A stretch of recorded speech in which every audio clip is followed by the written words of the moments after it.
भूपेश बघेल के बेटे चैतन्य बघेल को ईडी ने शराब घोटाले मामले में भिलाई स्थित उनके निवास से गिरफ्तार कर लिया। गिरफ्तारी के बाद ईडी की टीम उन्हें रायपुर के विशेष अदालत में पेश कर 5 दिन की पुलिस रिमांड की मांग की, जिसे अदालत ने मंजूर कर दिया है। अब चैतन्य बघेल 5 दिन तक ईडी की हिरासत में रहेंगे, जहां उनसे शराब घोटाले से जुड़े मामलों में पूछताछ की जाएगी। इस गिरफ्तारी के बाद कांग्रेस कार्यकर्ताओं में आक्रोश फैल गया है। बड़ी संख्या में कार्यकर्ता ईडी कार्यालय के बाहर एकत्रित हो गए हैं और मोदी सरकार के खिलाफ नारेबाजी करने लगे। प्रदर्शनकारियों ने बैरिकेडिंग हटाने की कोशिश की और पुलिस से धक्का मुक्की हुई। स्थिति और अधिक तनावपूर्ण हो गई जब प्रदर्शनकारियों ने मौके पर टायर जलाए। हालांकि पुलिस ने समय रहते आग पर काबू पा लिया। चैतन्य बघेल की गिरफ्तारी के बाद रायपुर स्थित ईडी दफ्तर की सुरक्षा व्यवस्था को कड़ा कर दिया गया है। कार्यालय के आसपास गुमटियों और ठेलों को हटवा दिया गया है और भारी पुलिस बल तैनात कर दिया गया है।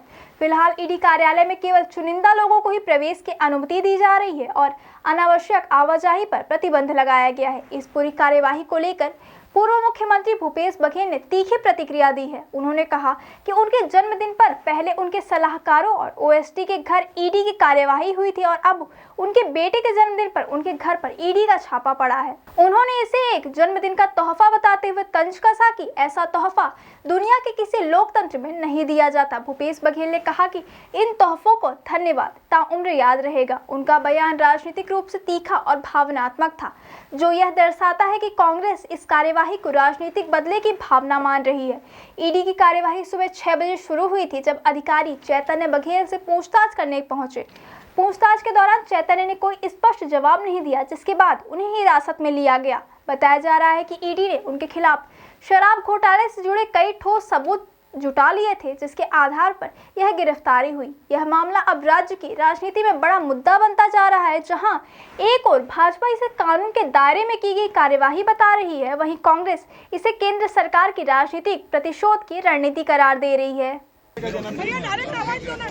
पिछले समय 2023 में मेरे जन्मदिन में ईडी भेजा गया था। अब आज तो विधानसभा में अडानी का मामला उठना है और अपने मालिक को खुश करने के लिए मोदी और शाह ने ईडी मेरे घर भेज दिया है। हम लोग डरने वाले नहीं हैं, न झुकने वाले हैं।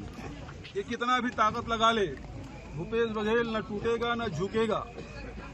लड़ाई लड़ेंगे, ये सत्य की लड़ाई है।